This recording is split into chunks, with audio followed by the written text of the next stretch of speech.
The door closed with a sound that felt final. Adam sat in the back seat, his hands resting on his knees, his eyes fixed forward. The inside of the car smelled like rich leather and something expensive he couldn't quite name. Through the tinted windows, the city he knew so well moved past in a blur, familiar streets slowly melting into ones he'd never seen before.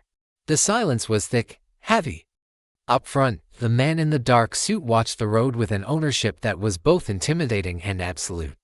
It was Adam who finally broke the quiet. "Where are we going?" he asked, his voice steady despite the tremor inside him. The man didn't turn, didn't even glance in the rearview mirror. "To see what you're worth," he replied.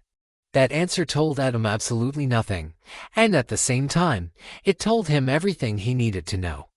The car pulled up in front of an old, tired building on the edge of the city.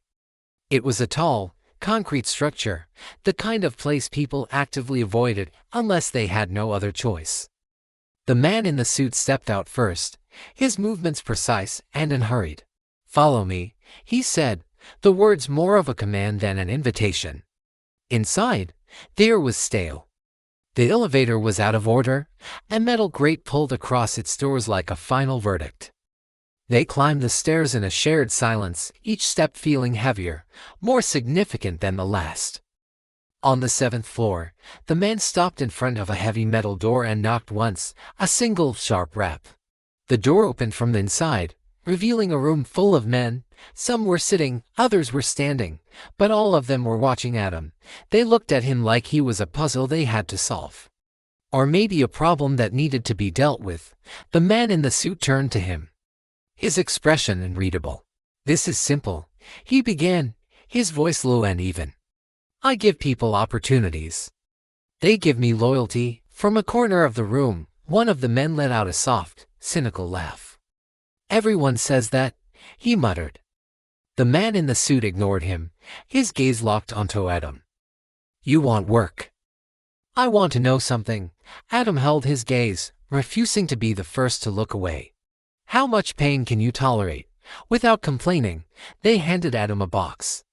It was heavy, awkwardly shaped, and seemed designed to be difficult to carry. "Carry this to the top floor," the man in the suit said, his tone casual. "No elevator. No brakes." Adam glanced up the stairwell. 10 more floors stretched above them, a concrete spiral that seemed to go on forever. "What's inside?" he asked, the question escaping before he could stop it. The man almost smiled. "Does it matter?" It didn't. Adam knew it didn't. He bent his knees, wrapped his arms around the box, and lifted. His arms screamed in protest immediately. The sheer weight dug into his bones. A brutal, immediate reality. Halfway up the first flight of stairs, sweat was already running down his back in cold trickles. By the 3rd floor, his hands were shaking uncontrollably. By the 5th, his breathing had turned into a ragged, ugly sound that filled the stairwell.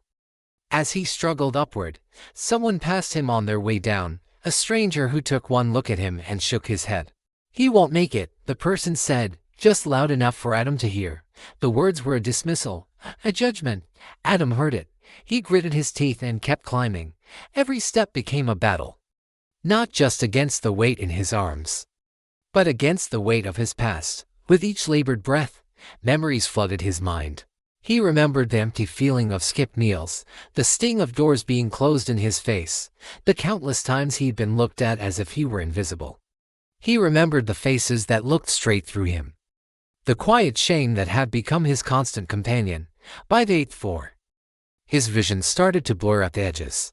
His legs were screaming, begging him to stop, just for a second, just to catch his breath. But he didn't. He couldn't. Quitting now felt like it would validate every failure. Every person who ever told him he wasn't good enough. When he finally reached the top floor, he stumbled forward and dropped the box with a loud thud, collapsing against the cold wall. His chest burned like fire. His lungs felt raw. The door beside him opened. The man in the suit stepped out, looking as calm and collected as ever. "You could have quit," he stated, his voice devoid of emotion. Adam wiped the sweat from his eyes, his vision clearing. "So could the world," he rasped back. But it didn't. For the first time, the man laughed. It wasn't a loud or a kind laugh, but it was genuine. It was a sound of appreciation, of recognition.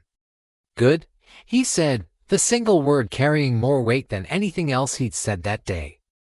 Because this job doesn't forgive weakness, he reached into his jacket and pulled out a small, white envelope.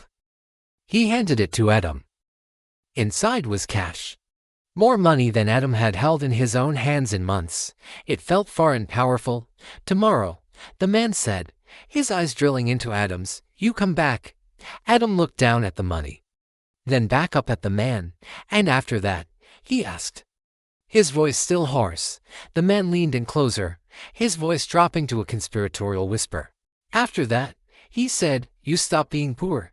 Adam nodded slowly, the words sinking in. As he walked back down all those flights of stairs, his body ached with a deep, profound hurt. But something else had shifted inside him, for the first time in his life.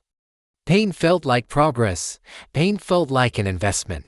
And somewhere deep inside him, a quiet, resolute thought began to form: if this is the beginning, I will survive the rest.